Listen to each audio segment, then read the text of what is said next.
Hi guys and welcome to Bomb Anime. It's your girl Ruka. And Big Boy Sama here, bringing you 2 episodes of The Duke of Death and His Maid.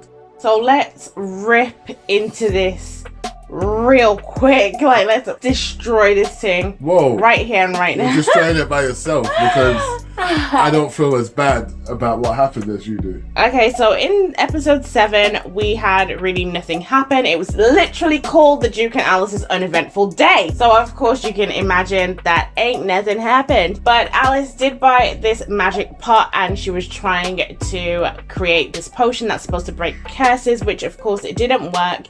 And then she found a book in the library. Yes, the Duke's library, his own personal library. There was a book that breaks a curse and he didn't even know about it. Well, the way I see it, and yes, the episode was, just normal, but I did like certain things about the episode. It showed and it laid the way for us knowing that Alice is about this killing the curse thing.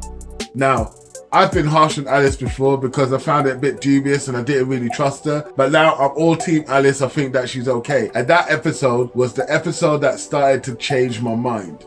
Alice went and bought a pot without the Duke's knowledge. She also misled the Duke into thinking that it was a love potion or it was some food so that he wouldn't think about something that could destroy the working agents of the curse remover. Alice must have gone through every single book and found something that could loosely help. Alice is the only one out of the 2 of them trying to get the Duke off his curse. And this episode kind of showed me that, you know what, the real MC is Alice and not the Duke. There, I said it. Speaking of Alice, adjacent. Who the hell does the Duke think he is, telling Alice that he don't like her wearing black all the time and that she should try wearing something else, when this Lil wears the same outfit day in and day out and he wears his hat all the time. Even when he gets into his bed, he's wearing the goddamn hat. And then he only takes it off right when he's going to sleep. I ain't never seen him wash his ass. I have never seen him wash his dirty drawers, but I have seen Alice clean herself multiple times and be wrapped up in a towel because she's cleaning herself. How comes I haven't seen your dusty ass ever get in the shower? Look. I'm just saying. The Duke looks like he smells. I said it. And it's not a normal you've just gone to the gym kind of smell. It's a festering 3-day-old sort of month-old lingering. Bruv, you guys know what I'm talking about. You know that person at work or at school who doesn't shower every day or shower their whole body every day. It smells like CEX. I don't know if you guys have it in... CEX. I don't know. Wait. I don't know if anyone knows about this shop in we know that people watch this that aren't in the UK, but any UK person out there that's ever been into a CEX in any city knows the smell that we are talking about. Okay, so CEX is basically a geek exchange shop. So they exchange games, technology, DVD, still DVDs, Blu-rays, and whatnot. Let's be honest, let's keep it real. Certain guys who play D&D, certain guys who play... If we're doing it, we're doing it. Come on, man. If we're doing it, we're doing it. Certain guys who play D&D, certain guys... And this is the ladies too, and I'm being equal here. Certain guys who play Yu-Gi-Oh! Certain guys who play Magic the Gathering, Warhammer. You don't watch your skill before you come to the shop. You don't do it before the tournament, before the game shop, before the tabletop game tournament in someone's house. You're there touching up pizza without watching your skin. Okay, let's move on. Let's not. No, you hit a nerve. Because, look, I used to get lumped in with these guys when I played Yu-Gi-Oh! Back in the day, bro. And I wash my skin all the time, fam. I have 2 showers a day, minimum. You know what? Yeah, you're right, Ruka. Let's go. I'm getting upset. I'm getting heated. Also, There's a little thing about Alice that I thought was kind of weird. When the Duke was playing the music that had McFarlane, was it McFarlane? Yes. Who was the ghost who was basically haunting the piece of music. Only the performer is supposed to be able to see this ghost. However, Alice could not only hear the ghost, but could also see the ghost. So she obviously has something mystical about her if she could do that. The one thing that this anime is getting right is the build and suspense around the character of Alice. And this is why I'm saying she's the MC. Look, okay, she might not be the MC, she might be the main villain as well, who knows? But for me right now, I'm Team Alice.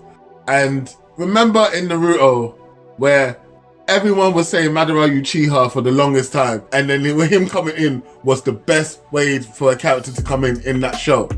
This is what it's like. There's certain little snippets that we're getting, little breadcrumbs before we get to the end. And Alice's character has been built perfectly. Everyone else's character was a bit waste, to be fair, so far, in my opinion. We also had the entrance of a character. I know that it's a character that we have been seeing from the beginning, but I'm saying the entrance of a character because this is the first time that this character was given any dialogue, and that is Viola and the Duke's brother, who I don't think we got a name on, but it's not surprising because the Duke is still Duke. We don't even have his name, and he is the MC. But we had the character enter, and it was so weird because this character has been silent, stoic even, for the entire time, and then the first time he speaks, we find out that he's actually completely insane, manic, and he's just crawling all over the floor. I'm not even over exaggerating, literally crawling all over the floor and being upset that he was born second. Look, in this time period that this show is based in... Wait.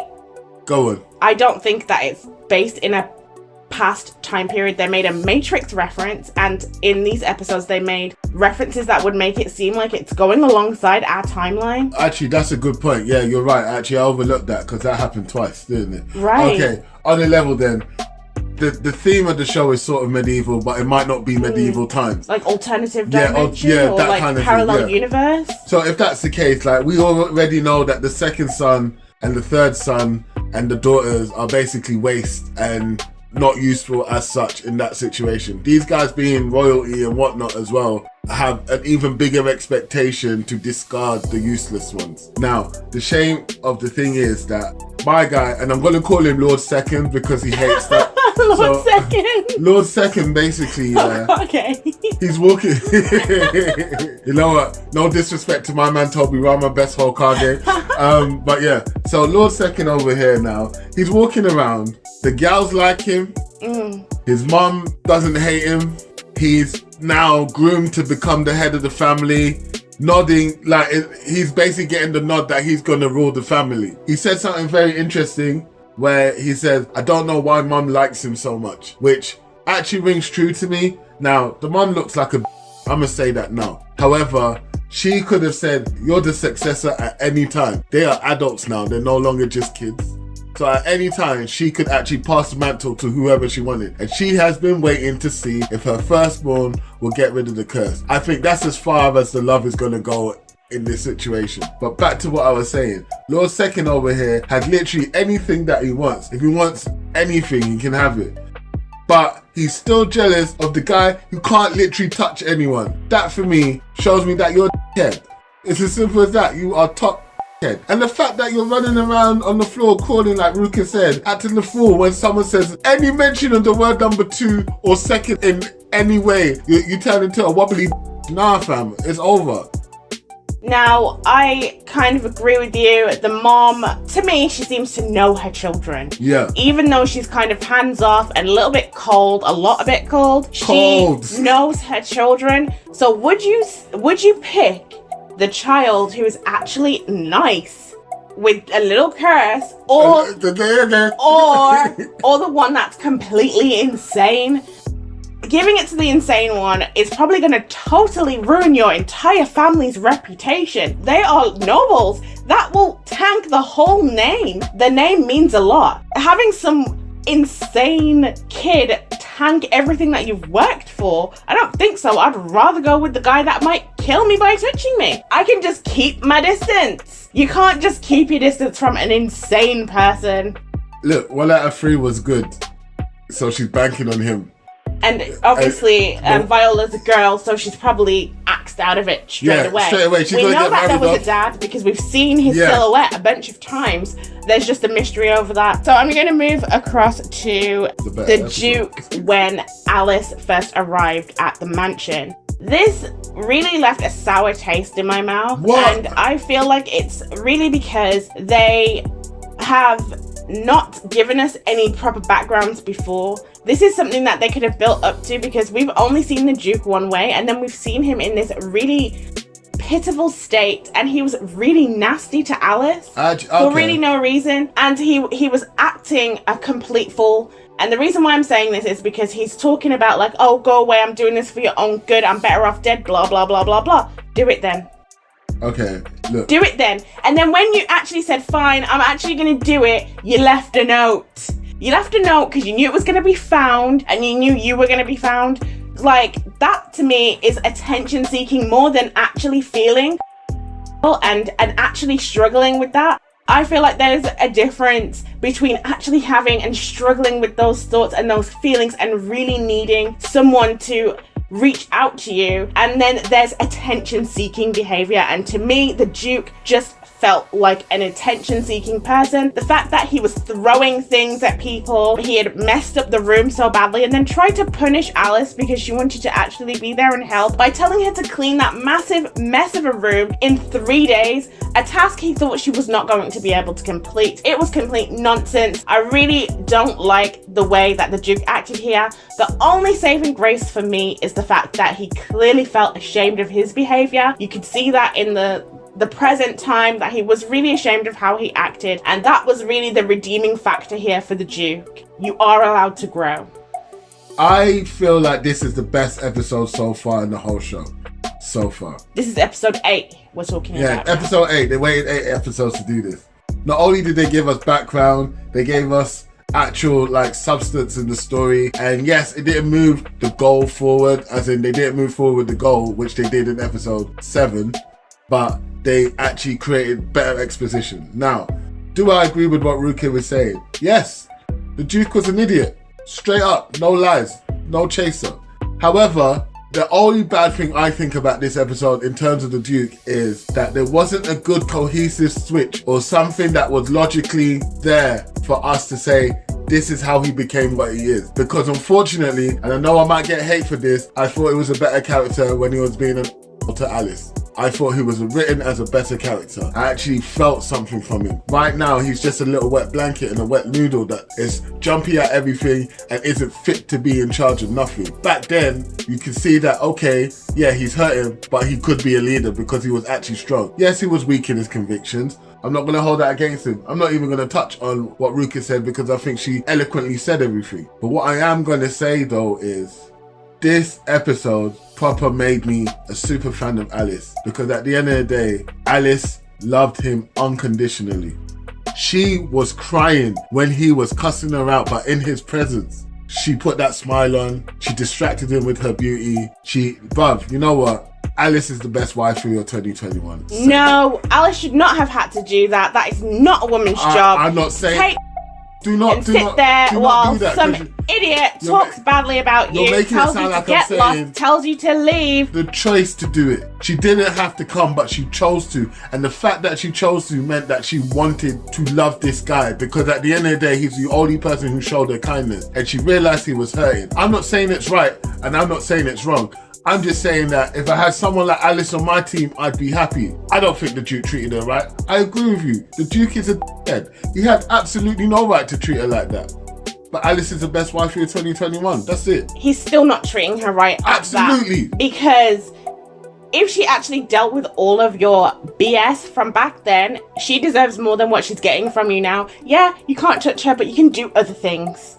As in, act as if you actually want to be with her. He spent episode 7 saying like, oh, maybe Alice doesn't like me. I need to get her heart beating, get her scared so that she'll like me. Like, what kind of nonsense is this, man? How do you not know, fam? How do you not know? Look, I'm oblivious when girls say they like me. I don't even know it sometimes. But this is stupid now. Like, do you get what I mean? It is. It was nonsense. It was nonsense for no reason. But going back to Alice, We heard that her mother died and that she had to go and stay with her aunt, and now it's making more sense that she's looking for answers with the witches, trying to find out if her mom had any connection instead of just asking her mom herself. Her mom is clearly not here anymore, and she's looking for answers wherever she can find them. And she knows she is something in it. She knows. She must be. There's just too many little clues that we've had that is telling us that Alice is not completely normal, that there's something special about her or something magical. Best thing that this show has done so far, and it's the only thing that they've done well. Everything else has been a little bit trash, to be honest. But I'm glad this episode came. Even though it's late, I'm glad, because I'm actually looking forward to the next one. The next one better be on par with this. Do it or quit. Get me. Alright, so that is it from us today. Let us know what you think in the comments. Did you like these episodes? Are you even watching The Duke of Death, or have we put you off from us saying that nothing was going on? Nah, fam, they're watching us watch it because they like the banter in it. Don't forget to like, subscribe, and share. Peace.